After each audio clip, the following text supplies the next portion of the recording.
టీఆర్ఎస్కు మనకి ఇప్పుడు పెద్ద యుద్ధం జరగబోతాం.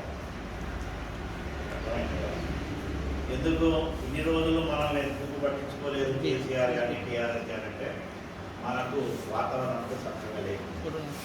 కానీ తెలంగాణలో ఇప్పుడు బీజేపీ వైపు ప్రజలు చూస్తున్నారనే టీఆర్ఎస్ కానీ కేసీఆర్ కానీ యుద్ధం ప్రకటించున్నారు. నిన్నటికి నిన్న శ్రీనివాస్ గౌడ్ మంత్రి మన జితేందర్ రెడ్డి గారి ఇంట్లో అక్కడ ఎంపీ ఇంట్లో ఇక్కడ లొల్లులు పెట్టుకొని శ్రీనివాస్ గౌడ్తో లొల్లులు పెట్టుకొని ఆయన వచ్చి ఆశ్రయం పొందిందని ఢిల్లీకి పోయి కిడ్నాప్ చేసుకొని వచ్చారు. చేసి ఎదురుగా మనం శ్రీనివాస్ గౌడ్ను హత్యకు ప్లాన్ చేసినామని నిన్న డీకేఆర్ గారి ఇంటి మీద జితేందర్ రెడ్డి గారి ఇంటి మీద రాళ్ళేసి చూడు ఏమైతుంది. చాలా సీరియస్ ఉన్నది వాతావరణం. ప్రజలు కూడా ఇటు టీఆర్ఎస్ బీజేపీ కొట్లాడుకుంటేనే ఆఖరికి ఎవరికో ఒకరికి పట్టం కడతారు. సో మన ఫస్ట్ టార్గెట్ కాంగ్రెస్ మొత్తం వాళ్ళు ఓట్ బ్యాంక్ లేకుండా ఖతం చేయాలి. చేస్తేనే నెక్స్ట్ ప్రజలు మనల్ని ఆల్టర్నేటివ్గా టీఆర్ఎస్ ఆటోమేటిక్గా తన బొంద తను దొవ్వుకుంటున్నది. ఒకటి తర్వాత ఒకటి కేసీఆర్ గారు చేస్తున్నటువంటి తప్పులతోటి ఒకటి తర్వాత ఒకటి మిస్టేక్స్ కంప్లీట్ అయ్యాయి. వాతావరణం మనకు అనుకూలంగా ఉన్నప్పుడు దీన్ని మన పార్టీ సద్వినియోగం చేసుకోవాలని శ్రేణులందరినీ కోరుతాం. అందుకే ఈ సంస్థాగత నిర్మాణం చేసుకుని తొందరగా కంప్లీట్ చేసుకుంటే ప్రజాక్షేత్రంలో మనం యుద్ధం చేసేది ఉన్నది. ఎక్కడైనా కూడా రాజకీయంగా ఒక అసెంబ్లీ కానీ ఇంకా ఏదైనా గెలవాలంటే రెండు విషయాలు కావాలి. ఒకటి పార్టీగా సంస్థాగతంగా నిర్మాణం కావాలి, రెండు ప్రజా సమస్యలపై క్షేత్రస్థాయిలో పోరాడాలి. ఈ రెండింటినీ బ్యాలెన్స్ చేసుకోవాలి. ఇటు ఇది బాగుండి అక్కడ క్షేత్రస్థాయిలో కొట్టడకుండా కలవది. ఓన్లీ గుడేది చేయబడ్డట్టు రొల్లి పెట్టుకుంటూ పోయి ఇక్కడ కింద ఓటేసినప్పుడు ఓటేయించుకుంటూ లేకపోతే సంస్థాగతంగా ఇది తప్పే. సో రెండింటినీ బ్యాలెన్స్ చేసుకోవాల్సినటువంటి అవసరం ఉన్నది. కాబట్టి మనం ఈరోజు సంస్థాగత నిర్మాణం కోసం పెద్దలందరూ రావడం జరిగింది. ఇంతకుముందు ముత్యాల శ్రీనివాస్ గారు చాలా చక్కటి విషయాలు క్షేత్రస్థాయిలో ఏ విధంగా ఉండాలి, మనం రాజకీయ ఒక ఎమ్మెల్యే గెలవాలి మన నియోజకవర్గం అంటే మనం ఏం చేయాలి, కార్యకర్తల యొక్క ఏం చేయాలి, ఒక అభ్యర్థిగా ఇదివరకు 2 సార్లు పోటీ చేసిన బట్టి నేను కూడా ఏ విధంగా ఇంకా ముందుకు దూకుడుగా ఉండాలనేది చెప్పడం జరిగింది. చాలా వాస్తవం. మనం జరిగిన విషయాలు కాకుండా ముందుకు మనం వెళ్ళాలి. ముందుకు వెళ్ళాలంటే తప్పకుండా ఈ ఆత్మకూరు మండలంలో ఉన్నటువంటి సమస్యలను మనం టేకప్ చేసుకొని అదొక యాత్రదారి చేసుకున్నావా లేకపోతే గల్లీల మీద రోడ్డు మీద ధర్నా చేద్దాం. మొత్తానికి మాత్రం ఇష్యూ మీద అయితే కొట్లాడాలి. ఇష్యూ మీద కొట్లాడకపోతే మాత్రం ప్రజల యొక్క దృష్టి మన వైపు వాళ్ళు కేంద్రీకరించలేదు. కంపల్సరిగా అది డబుల్ బెడ్రూమ్లా ప్రతి ఊరుకు సెన్సస్ తీసుకొని ఈ ఊర్లో ఎంతమంది అర్హులు ఉంటే ఎంతమందికి నువ్వు కట్టినవు, ఎంతమందికి ఇచ్చినావు, కట్టబోతానని హామీలు ఎంతమందికి ఇచ్చి నువ్వు ఫెయిల్యూర్ అయినావు అంటే మనకు ప్రస్ఫుటంగా కనిపించేది ప్రజలకు అట్రాక్ట్ అయ్యే ఒక ఇష్యూ మీద మనం పెట్టాలి. ఇంతకుముందు కటాక్షపూర్ బ్రిడ్జ్ అని కదా, అది బ్రిడ్జ్ నేషనల్ హైవే వస్తుంది, కానీ అది వచ్చేవారికి ఎప్పుడో అవుతుంది. ఇప్పుడు మనం ఒక ఇష్యూ క్రియేట్ చేస్తే మనం ఇక్కడ ఇష్యూ ధర్నా చేసినందుకే ఇక్కడ బ్రిడ్జి రాబోతున్నది. లేకపోతే ఏదో ఒకటైతే ఎవడో ఒక స్టేట్మెంట్ ఇస్తారు కదా తెల్లారి అధికారంలో ఎవడో ఒకడు మననే బీజేపీ వాళ్ళు ఒక ఇష్యూ క్రియేట్ చేసినందుకే లేదు. ఈరోజు దళిత బంధు అనేది హాట్ టాపిక్ ఉన్నది. మనము వాడు గ్రామానికి 1-2 అన్నారు, లేదు ఒక మండలంలో 20 మంది అయితే 21 దగ్గరనే ఇచ్చి వీళ్ళు అయిపోయిన తర్వాత ఇంకా ఇద్దాం. ఇచ్చేదాన్ని కూడా నిన్న పెద్ద సుదర్శన్ రెడ్డి ఏమన్నట్టు చెప్పాడు, మొదలు మా టీఆర్ఎస్ కార్యకర్తలకే ఇచ్చుకుంటాను అంత ఓపెన్గా. అంటే పేగులు మీదేసుకుంటానికి కూడా వాళ్ళు భయపడతలేదు. మరి మనం ఇంకా మడిగట్టుకొని కూర్చున్నట్లే కదా. మనం దీన్ని అడ్వాంటేజ్ చేసుకొని వెళ్ళిపెట్టాలి. నీ కార్యకర్తలే ప్రజలా? మరి అట్లయితే ఓట్లు కూడా నీ కార్యకర్తలు వేస్తారు, మరి ప్రజల ఓట్లు అవసరం లేదా అని మనం అది స్టిమ్యులేట్ చేయాల్సినటువంటి అవసరం ఉన్నది. ఈ దళిత బంధు మనకు ఒక అందించినటువంటి ఒక అది ఒకసారి కడియం శ్రేయరే అన్నాడు, పులి మీద సారి చేసినట్టున్నది ఇది ఇది ఇది ఎటు తిరుగుతుందో ఎటు పోతుందో అని అన్నాడు. తర్వాత 4 గెలుచుకొని మళ్ళా మంచి స్కీమ్ అది ఇది అని అన్నాడు, అది వేరే విషయం. కానీ దళిత బంధు అనేది ఆయన అనౌన్స్ చేసిన ఇది ఎట్టి పరిస్థితుల్లో కూడా 100% వాళ్ళు అమలుకు నోచుకోలేదు. ఇది ఓన్లీ ఎలక్షన్ స్టంట్. రేపు బడ్జెట్ ప్రవేశపెట్టేటప్పుడు తప్పకుండా మళ్ళీ హామీల మీద హామీలు గుమ్మరించినట్టే మళ్ళీ ఇస్తారు. దాన్ని మనం ఎక్స్ప్లెయిన్ చేయాలి. మీకేది ఎలక్షన్ వచ్చినప్పుడే ఈ హామీలు గుర్తొస్తాయా? ఉద్యోగాల నోటిఫికేషన్ కూడా 60,000 నోటిఫికేషన్ ప్రపోజల్ వచ్చినట్టే కనపడుతుంది ఈ బడ్జెట్లో. ఎల్లుండి 7వ తారీఖు ప్రవేశపెట్టి హరీష్ రావు బడ్జెట్. మనం ఇది కూడా ఒక పాయింట్ కింద పెట్టాలి. యువమోర్చా దీన్ని ఎక్కువ తీసుకోవాలి. ఏది ఉద్యోగాల నోటిఫికేషన్ మీద ఇదివరకు సంతకాల సేకరణ అనే ఒక కార్యక్రమం మరి ఆత్మకూరులో మరి ఎంతవరకు అది చేసిండ్రో. సో ఇట్లా మనకి ఇచ్చినటువంటి టాపిక్ రాష్ట్రం లెవెల్నే కాకుండా మనం మండల లెవెల్లో కూడా మన సమస్యలను హైలైట్ చేసుకుంటాం. ఊరుకు ప్రత్యేకమైనటువంటి పరిస్థితులు ఏదైనా ఉండేది. ఇక్కడ మనం ఇదివరకు ఒకసారి ఈ రోడ్డు వెడల్పులో ఇండ్లు పోయినాయంటే మనం 1-2 సార్లు వచ్చి మనం ప్రజలందరితో పోయిన వాళ్ళతో మాట్లాడడం జరిగింది. అది ఇష్యూ పేపర్ కూడా మనం బాగా హైలైట్ అయ్యేది కావడం జరిగింది. దాంతో కొంతమందికి వచ్చినాయి, కొంతమందికి అట్లనే ఉన్నాయి, కొంతమందికి ఇంకా ఇల్లు ఇస్తామన్నారు, ఇల్లు కట్టుకున్నవానికి పైసలు ఇంకా పూర్తిగా రాలేదు. అట్లా కూడా వాటిని కూడా మనము ఈ స్థానికంగా ఏ ఊరికి సంబంధించినటువంటి ఆ ఊరికి సంబంధించి ఇక్కడ పెంచికల్పేటలో అక్కడి నుంచి ఇక్కడ వరకు మనకు ఆ రోడ్డు వెడల్పులో ఆ సమస్య ఒకటి లేదు. ఇక్కడ వీవర్స్ ఉన్నారు, పద్మశాలి వీవర్స్ ఉన్నారు, వాళ్ళకు ఉన్నటువంటి సమస్య అక్కడ ఉన్నటువంటి యూనిట్ ఎప్పుడు కూడా అది ఫంక్షనింగ్ కాకుండా చాలా మంది ఉపాధి కోల్పోయినటువంటి వ్యక్తులు ఉన్నారు. వాళ్ళకు అండగా నిలబడడానికి కూడా మనం వాళ్ళకి ఏం చేస్తున్నారు, మీరు ఎందుకు ఇయ్యారనేది. సో ప్రతి గ్రామంలో కానీ ప్రతి వాళ్ళలో ఉన్నటువంటి హైలైట్స్ మీరు అక్కడ ఉన్నటువంటి బూత్ అధ్యక్షులు అయితే అక్కడ ఉన్నటువంటి మండల లెవెల్ నాయకులు మా ఊళ్ళో ఈ సమస్య ఉన్న సార్ దీని మీద ఇష్యూ కొట్లాడతాము, ఇది హైలైట్ చేసి వీటన్నింటినీ నేను ఒక మన ఆత్మకూరు మన అధ్యక్షుల వారిని కోరేది ఏంటంటే ప్రతి ఒక్క గ్రామం యొక్క సమస్యలు మీరు క్రోడీకరించి పెట్టేదంటే రోజొక్క సమస్యలాగా మనం ఫైట్ చేద్దాం. ఇప్పుడు ఇక యుద్ధమే ఉన్నది అంతే తప్ప ఇంకా మీనవేశాలు లెక్క వేసే టైం కూడా లేదు అసలు. 2 ఏళ్ళు కూడా నాకు ఇంకా లేదు అనిపిస్తుంది. నాకు ఎక్కువ ఒక ఏడాది టైం ఇచ్చడో ఏమో మిగిలి ఎక్కువ అనిపించలేదు నాకు. 2 ఏళ్ళ సమస్య నాకు 2 ఏళ్ళు కనపడలేదు. యాక్చువల్గా అయితే 2023 నవంబర్ డిసెంబర్ వరకు కావాలి. ఇప్పుడు ఆల్రెడీ మనం మార్చిలోకి వచ్చినాం. అట్లా లెక్క ప్రకారం చూసినా కూడా ఏడాది 9 నెలల్లో ఇది కరెక్ట్గా టైం ప్రకారం పెట్టదలుచుకున్నా కూడా వాళ్ళు అడ్వాన్స్ అంటున్నారు, ఈ ప్రిపోజ్ చేస్తాం అంటున్నారు. ఎందుకంటే ఇప్పుడు ఒక పీకే కాడ వచ్చింది కదా, వాడు వీళ్ళంతా వీడు వాడిని మాయ చేస్తాడా, వీడు మాయ చేస్తాడా, మొత్తానికి అయితే గోల్ దింపుతా ఉన్నారు అంతా. సో ఇవన్నీ మనము ఈ మధ్యకాలంలో 4 రోజులు చూసినటువంటి ఏదైతే కేసీఆర్ గారు యూటర్న్ కేంద్ర ప్రభుత్వం మీద మోడీ గారి మీద దాడి అని ఇక్కడ రాష్ట్రంలో పొడి చేసినట్టు ఇప్పుడు జాతీయ లెవెల్లో బంగారు దేశాన్ని క్రియేట్ చేస్తున్నారు.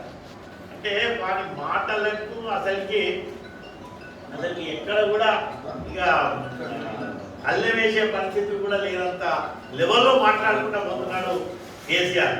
అంటే ఆయనకు ఒకవైపు ఏమో కొంతమంది ఏమో మతి భ్రమించింది కావచ్చని, రెండో వైపు ఏమో ఫ్రస్ట్రేషన్కు లోనైండు.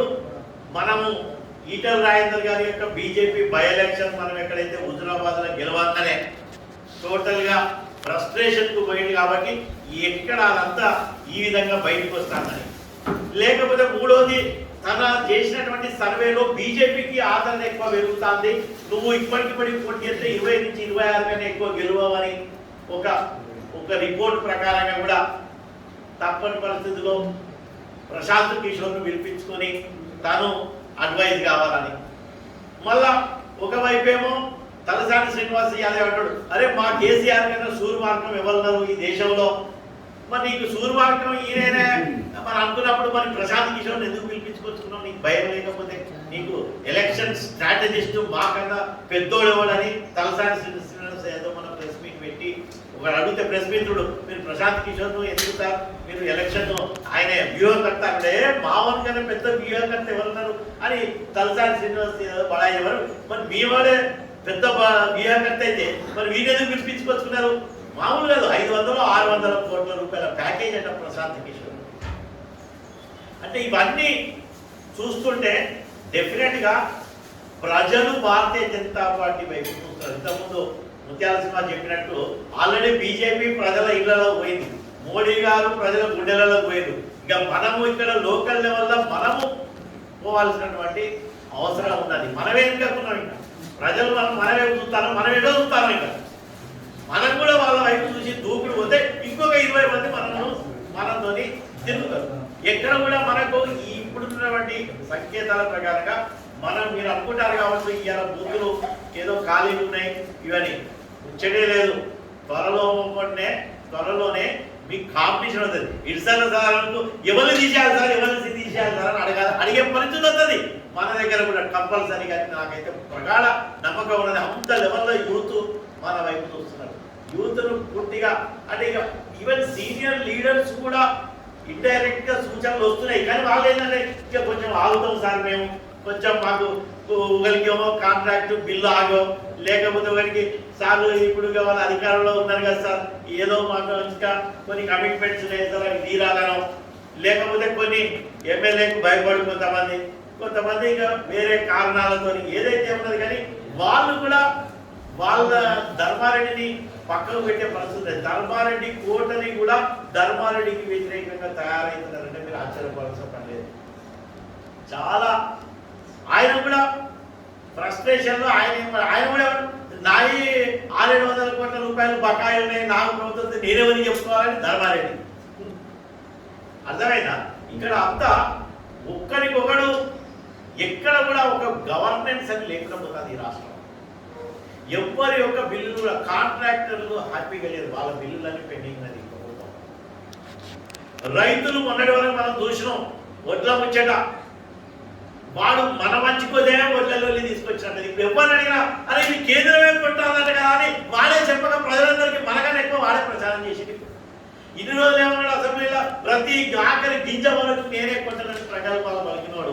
ఎప్పుడైతే మనం పార్బాయిల్ రైస్ తీసుకోమని అనగానే ఇక వీడికి ఏం చేయాలో అర్థం కాలేదు, మన మీద దుమ్మెత్తి పోసడానికి చేయాలి. అరే మరి నువ్వు ఇన్ని రోజులు నువ్వు కొంటావు, ఇంతవరకు కేంద్రమే నాకు కొనేది, అయితే కేంద్రం కొంటే నువ్వేదో పెద్ద ఇక్కడ కొన్నట్టు యాక్షన్ చేసినావు కదా అని మొత్తానికి ప్రజలకు మొత్తం ఒడ్ల ముంచంటే మాత్రం ఒడ్ల విషయంలో రాష్ట్రం మొత్తం ఎక్స్పోజ్ అయిపోయింది. ప్రజలందరికీ క్లియర్గా తెలిసింది. ఈ రోజు ఇప్పుడు వ్యాసంగి ఒడ్లు ఇప్పుడు అందరూ కూడా చాలా మంది సగానికి సగం వేయలేదు, అసలు వేయలేదు. ఎందుకంటే ఇక వీడిని నమ్మే పరిస్థితి లేదు. వీడు నిజంగానే ముంచుతారు రా, వీడి దగ్గర అసలు మొత్తం ఖాళీ అయిపోయింది, వీడికి ఖజానా ఎవరిని నమ్మే పరిస్థితి లేదు. మళ్ళా మనం ఇది కూడా ఇంకోటి ఎక్కువ వేయాలి. మొన్నటికి మొన్న బండి సంజయ్ గారు స్టేట్మెంట్ ఇచ్చారు, కేంద్రం నుంచి కూడా మనం కొంటా ఉంటున్నాం. ఈ రైస్ కూడా కొట్టండి, మేము అసలుకి ముచ్చండి లేదు, ఈ ఒడ్లు కొనేదే లేదు, మా దగ్గర రైసే లేదు, మా దగ్గర పార్బాయిల్డ్ రైస్ తప్ప. పార్బాయిల్డ్ రైస్ ఎవరైనా తింటాడా చెప్పు, ఎవరైనా తింటారా మనం చెప్పు, ఎవరైనా తింటారా? ఉడకబెట్టిన బియ్యం తింటారా మనం ఎవరైనా? అది కూడా మనం చెప్పాలి. అది ఎవరు బియ్యం తింటారే లేరా పార్బాయిల్డ్. తర్వాత ఇదివరకు పార్బాయిల్డ్ రైస్ మిల్లులు మనం ఇక్కడి నుంచి ఏం చేసేది, మనం కేరళకు పంపేది, తమిళనాడు పంపేది. వాళ్ళు కూడా పార్బాయిల్డ్ రైస్ చాలా మంది తిరుగుడు తగ్గించారు, ప్లస్ ఆడ కూడా మిల్లులు తయారైనాయి, వాళ్ళకు సరిపోయేది మిల్లు. కాబట్టి ఈడ మనం తినకపోతే ఆడికి పంపుదామంటే ఆడనే మిల్లులు తయారైపోయాయి, వాళ్ళు కూడా పాల్గొనాలి. దేశం మొత్తంలో పాల్గొనే అవసరం లేదని నీకు గత 1-2 నుంచి నీకు కేంద్ర ప్రభుత్వం నీకు వార్నింగ్ ఇచ్చినా కూడా, హెచ్చరించినా కూడా, అలర్ట్ చేసినా కూడా, అప్రమత్తంగా చేసినా కూడా వీడి ఇక్కడ పాలసీని మార్చుకోకుండా ఆ ఏమైనా లాస్ట్ వరకు వాళ్ళే కొట్టారు అని వీరాలు వలికేటు లాస్ట్కు జారిపడ్డాడు. కాబట్టి రైతులు ఈరోజు వాళ్ళు కూడా సంతోషంగా లేదు. మొన్న వడగండ్ల వాన వచ్చింది, మొత్తం చాలా దిక్కులా మన పరకాలనే మేము పోయినాం. ఈటల రాజేందర్ గారు మేమందరం నర్సంగపల్లి అక్కడ పోయి మొత్తం క్రాప్ చూసడం జరిగింది. నేను ఇక్కడ ఆత్మకూరులో సరదాలో మేమిద్దరే ఫస్ట్ మేమే ఇక్కడ స్టార్ట్ చేసింది మన నియోజకవర్గంలో, మన ఆత్మకూరులోనే. అక్కడ పోయి అందరం కమిటీ అందరం పోయి పరిశీలించాం. తర్వాత సంఘం పోయినాం, గీసుకొండ పోయినాం, తర్వాత పరకాల రూరాలు అన్ని మండలాలు పోయినాం. అన్నిటికి పోయి పంట రైతులతో మాట్లాడినాం. తర్వాత మనం పోయినాక ధర్మారెడ్డి తెల్లారం అన్నాడు, ఆయన తిరిగిండు. తర్వాత ముఖ్యమంత్రి వస్తువులని ప్రచారం జరిగింది. ముఖ్యమంత్రి లాస్ట్కు మోహన్ చాకేసి అంటే ఇది రైతులను ఎదుర్కొనే ధైర్యం ఈ ముఖ్యమంత్రికి లేదనేది కూడా మనం ఎక్స్పోజ్ చేసినాము, ఇంకా కూడా చేయాల్సి అంటే ఇది ఎక్కడ కూడా. తర్వాత తూతు పత్రంగా తిప్పడు కొండపర్తి పోయినా అంటారు కదా, పోయినవారంటే పోయినావు, వచ్చినవారంటే వచ్చినావు. ఎందుకు పోయినవారు వారికి తెలియదు, ఎందుకు వచ్చినవాడు. ఈరోజు మంత్రివర్యులు వచ్చిర్రు, చూసిర్రు, పోయిరు, ₹1 ప్రకటన చేయలేదు. నష్టపరిహారం గురించి ఇంతవరకు అన్ని పేపర్ల మీదనే నడుతానే కానీ ఏ ఒక్క రైతులు కూడా అసలు ఎంత ఇస్తారు నష్టపరిహారం కూడా ఇంతవరకు ప్రభుత్వం అనౌన్స్ చేయలేదు. ఏమన్నా అంటే కేంద్రం నుంచి కిషన్ రెడ్డి సాబ్ తీసుకొచ్చిండారు, అన్ని మేము తెచ్చిన నువ్వేమన్నా ప్రతిదీ నువ్వే అని మరి అట్లా ఒప్పుకో సరెండర్గా. ప్రతిదీ కేంద్రం ఇస్తేనే మేము ఇక్కడ నడుపుతాం మా ప్రభుత్వాలను నువ్వు అనౌన్స్ చేయి. నువ్వు ఎక్కడైతే ప్రెస్ మీట్ కానీ ఎక్కడైతే మీరు ఏం చెప్తారు, కేంద్రం సహాయం చేస్తలేదు, ₹1 ఇస్తలేదు అన్న. మరి అన్నప్పుడు మరి నువ్వు మళ్ళా మరి ఎందుకు అడుగుతాను? ద్వంద్వ ప్రమాణాలు మీ అంటే ద్వంద్వ ప్రమాణాలు కాబట్టి ప్రజలు స్లోగా ఒకదాని తర్వాత ఒకటి ఇష్యూ అవుతున్నారు. రైతులు కూడా నమ్మేవారు. దళితులకు కూడా మనకు ఇప్పుడు క్యాప్షన్స్ పెట్టి ఇవాళ 108వ రోజు 109వ రోజు ఆయన ఏమన్నాడు, హుజరాబాద్ ఎన్నికలు వస్తే రిపోర్ట్ నీకు రిజల్ట్ వచ్చేస్తుంది, కౌంటింగ్ తెల్లారి మీ బ్యాంకులలో పడతాయి, మీరు లక్షాధికారులు అయిపోయారు, మీరు లక్షాధికారులు అయిపోయారు అంటే నా నోటి మాట నుంచి కొత్తానంటే అలా రేపు మీరు లక్షాధికారులు అయిపోయారు అన్నట్టు సపోర్ట్ కొట్టించుకున్నాడు, పోయి లోపల. ఇంతవరకు దళిత బంధు ద్వారా ఏ ఒక్క దళితుడికి నీకు ఒక క్షేత్రస్థాయిలో ఏదైనా పెట్టించిందా ఇప్పటి వరకు? ఆల్రెడీ కొన్ని హుజరాబాద్ ఎన్నికలు అంటే ఎన్నికలు వచ్చినప్పుడే ఒక కొత్త ప్లాన్ జంప్ చేపిస్తాడు. మన మైండ్ను ఒక్క దగ్గర కాన్సన్ట్రేట్ చేయకుండా ఒక కొత్త ఇష్యూని ఇస్తాడు అన్నట్టు. ఏ ఒక్క ఇష్యూ మీద మనల్ని అంటే ప్రజలను కేంద్రీకరించకుండా జంప్ మైండ్ గేమ్ ఆడతాను ఈ యొక్క ముఖ్యమంత్రి. ఇది మనం ప్రజలలో ఎక్స్ప్లైన్ చేయాల్సి. విద్యార్థులది మాత్రం ఇక క్లియర్గా తెలుసు మనకు. ప్రతి ఉప ఎన్నిక వచ్చినప్పుడే నోటిఫికేషన్, దుబ్బాక నోటిఫికేషన్ అన్నాడు, జిహెచ్ఎంసీ ఎన్నికల నోటిఫికేషన్ అన్నాడు, హుజూర్ నగర్లో నోటిఫికేషన్ అన్నాడు, తర్వాత నాగార్జున అక్కడ నోటిఫికేషన్ ఇచ్చాడు చెప్పిండు, ఎమ్మెల్సీ గ్రాడ్యుయేట్స్ అన్నప్పుడు నోటిఫికేషన్ అన్నాడు. లాస్ట్కు హరీష్ రావు గారు హుజూరాబాద్ ఎన్నికల మీద ఇక రేపే వచ్చి అన్నాడు 50 నోటిఫికేషన్. ఎన్ని రోజులు అయిపోయింది నోటిఫికేషన్? ఎన్నిసార్లు ఇక ప్రజలు నువ్వు ఇప్పుడు నిజంగా నోటిఫికేషన్ ఎన్నో ఇచ్చినామని నమ్ముతారో నమ్మడం నాకైతే డౌటే ఉన్నది. ఇప్పుడు అట్లయిపోయింది. నిజంగా నోటిఫికేషన్ ఇచ్చినా కూడా ఇది ఎలక్షన్ నోటిఫికేషన్ ఇచ్చి మళ్ళా కోర్టులో ఏదో స్టే తెప్పించాడు, లేకపోయేది ఉంటే వాడు ఉట్టిగానే ఎగ్జామ్ కండక్ట్ చేసినట్టు చేస్తాడు, రిజల్ట్ అనౌన్స్ చేయడు, లేకపోతే ఉద్యోగాలు అయితే ఇవ్వడు. మొత్తానికైతే వీడి సంగతి తెలిసిపోయింది. వీడంతా పిట్టలు రావడం తప్ప ఇంకా ఏమి లేదు వీడి ముచ్చట్లు అనేది. ఇట్లా ఏ వర్గం కూడా నేను అన్నా కదా, కాంట్రాక్టర్ కూడా హ్యాపీ లేదని చెప్పినా కదా. సో ఇటు వ్యాపారులు హ్యాపీగా లేరు, రైతులు హ్యాపీ లేరు, దళితులు హ్యాపీ లేరు, విద్యార్థులు హ్యాపీగా లేరు.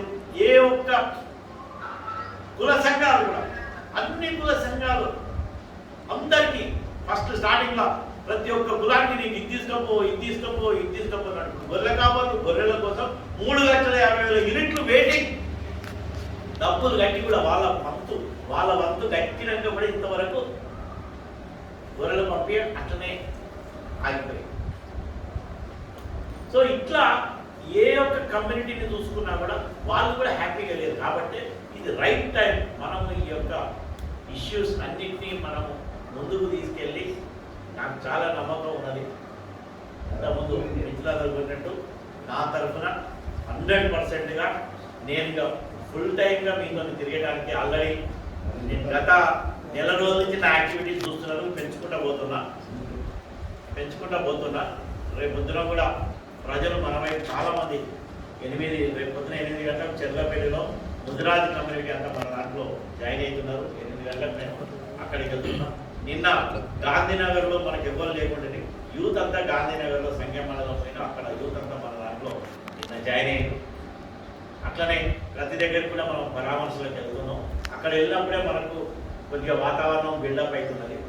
అక్కడి నుంచి ఇంకా వార్ ఫుటింగ్లో మనం తిరగాల్సినటువంటి అవసరం, యుద్ధ ప్రాతిపదికలు అంటారు కదా, ఆ లెవెల్లో తప్పకుండా నా వద్ద నుంచి ఇంకా ఎక్కువగా నేను కృషి చేయాల్సినటువంటి విషయం ఉన్నదని నాకు కూడా తెలుసు.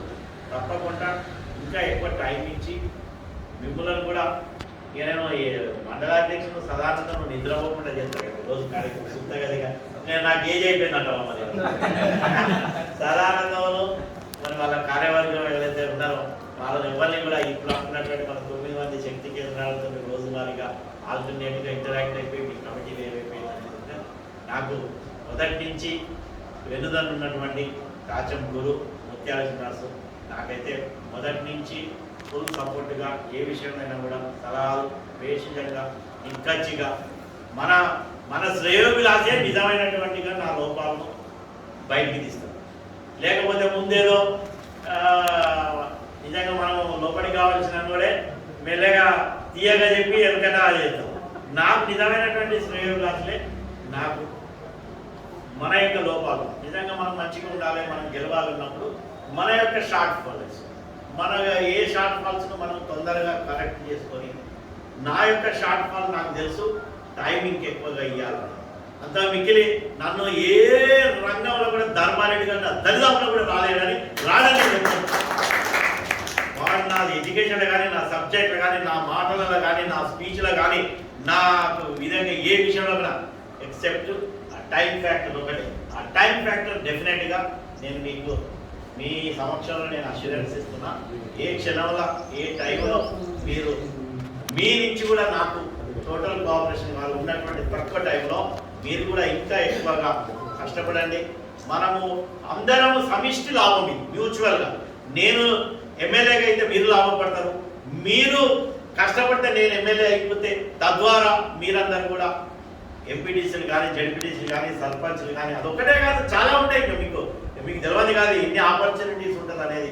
ప్లస్ పార్టీకి తద్వారా మన రాష్ట్రంలో అన్నిటికన్నా ముఖ్యం సొంతం కన్నా మన బీజేపీ జెండా ఈ రాష్ట్రంలో తెలంగాణ రాష్ట్రంలో ఎగరాలన్నది చిరకాల వాంఛ. మనకు సీనియర్ మొన్న చనిపోయారు జంగారెడ్డి గారు, వారు కూడా చిరకాల వాంఛ. అరే నేను ఎప్పుడైనా కలిసి అరే నేను తెలంగాణలో బీజేపీ జెండా ఎగరాలన్నది చూడాలన్నది రాలేదు. పెద్ద మనిషి పైకి పోయారు. పోయినా కూడా వారి జ్ఞాపకాలు అనేది మనం గుర్తుపెట్టుకున్నాం. ఇప్పటి వరకు కూడా కరెంటు జెండా ఎన్నో విషయాల్లో వారు ఎమ్మెల్యేగా ఉన్నప్పుడు వారు చేసినటువంటి పనులు మొన్న ఎంతో మంది భక్తులు మనం స్మరించుకున్నారంటే. సో కాబట్టి మనము ఉన్నా లేకున్నా మనం ఏం చేసినాము అనేది స్థిరస్థాయిగా నిలబడుతుంది. వాటి తప్పకుండా ఈ పార్టీ కోసం మనం ఇన్నేళ్ల నుంచి ఎన్నో త్యాగాలు చేసి ఎన్నో ఇప్పుడు సపోజ్ ఇక్కడ మీరు మీటింగ్ వచ్చినట్టు పొద్దు నుంచి ఇప్పటి వరకు మనం ఇంట్లో ఏదో పని చేసుకుంటే అంతో కొంత ఆ కష్టాన్ని కూడా మనం ఈ పార్టీ కోసం కష్టపడుతున్నాం. అంటే ఏది దేనికోసం ఈ జెండా ఎగరాలనే కదా. ఆ జెండా ఎగరడానికి కోసం మరి ఉట్టిగానే మనదేదో ఒక సోషల్ సర్వీస్ కాదు, ఏదో ఎన్జిఓ కాదు, ఒక ఏదో స్వచ్ఛంద సేవా సంస్థ కాదు కదా. ఓ రోజు వచ్చి పేపర్లు వేసుకొని వేయడానికి కాదు కదా. నిజంగా రాజకీయ పార్టీ అయితే రాజకీయం ఆడాలి, రాజకీయాలు చేయాలి అంతే. రాజకీయ పార్టీ అయిపోయి నేను ఇట్లా మడిగట్టుకొని కూర్చుంటే కదా. యుద్ధం అంటే యుద్ధం పెట్టాలి, రోడ్డు మీద అంటే రోడ్డు పెట్టాలి. వాడు రాయితే నువ్వు రెండు రాలేదు, వాడు బయట కంటే మనం ఇంకొకటి అర్థాలు చేయాలి. అట్లా అయినప్పుడే నిజంగా మనం ప్రజల దృష్టి మనం అవుతున్నాం. సో ఎలాంటి కొట్లాటలకు కానీ ఎలాంటి అంటే మన మీద హింసను నమ్మే పార్టీ కాదు. కానీ అట్లాంటి పరిస్థితులు క్రియేట్ చేసినప్పుడు భయపడకుండా ఎదురు నిలబడే యొక్క అవసరం ఉంటుంది. కాబట్టి దానికి మనం సంసిద్ధంగా ఉండాలని చెప్తున్నాం. ఎందుకంటే ముందు రోజులు చాలా గట్టుబడి ఎప్పుడైతే టీఆర్ఎస్ ఓడిపోతున్న సిగ్నల్స్ వస్తుందో వాళ్ళు మనల్ని ఉట్టిగా వదలరు. చెప్తున్నా, this is a serious warning మీ అందరికీ కూడా చెప్తున్నా. ఎప్పుడైతే టీఆర్ఎస్ ఓడిపోతుందని పరిస్థితి ఎక్కడైతే వెస్ట్ బెంగాల్లో మమతా బెనర్జీ ఓడిపోతున్న సిగ్నల్ ఇచ్చినప్పుడు వాళ్ళు ఎంత అరాచకం క్రియేట్ చేసారు. లాస్ట్కు కొద్దితోని వాళ్ళు గెలిచారు. మనం కూడా ఆడ ఎంతో నామినల్ ఎన్ని సీట్లు ఉండే అక్కడి నుంచి మనము 78 సీట్ల వరకు వచ్చింది. 4 నుంచి 78. ప్రజలే మీరు వెస్ట్ బెంగాల్ ఓడిపోయారు కదా అన్నారు, కానీ మాకు 4 ఉండే సీట్లు 4 నుంచి 78కి వచ్చినాం కదా అనేది ఎవరు? ఈ ఎల్లో మీడియా, ఈ కమ్యూనిస్టు ఆధారిత కమ్యూనిస్టు చేతులలో ఉన్న మీడియా మన విజయాన్ని పొగడకుండా దాన్ని తగ్గించే ఒక ప్రయత్నం చేసింది దేశంలో. బెంగాల్లో మనం ఓడిపోయిన వాళ్ళకి, కానీ మనకు ఉండే 4 ఇప్పుడు మనకు 1 సీట్ నుంచి మనం 3 సీట్లకు వచ్చినాం. 3 నుంచి మనం 119 119లో 119లో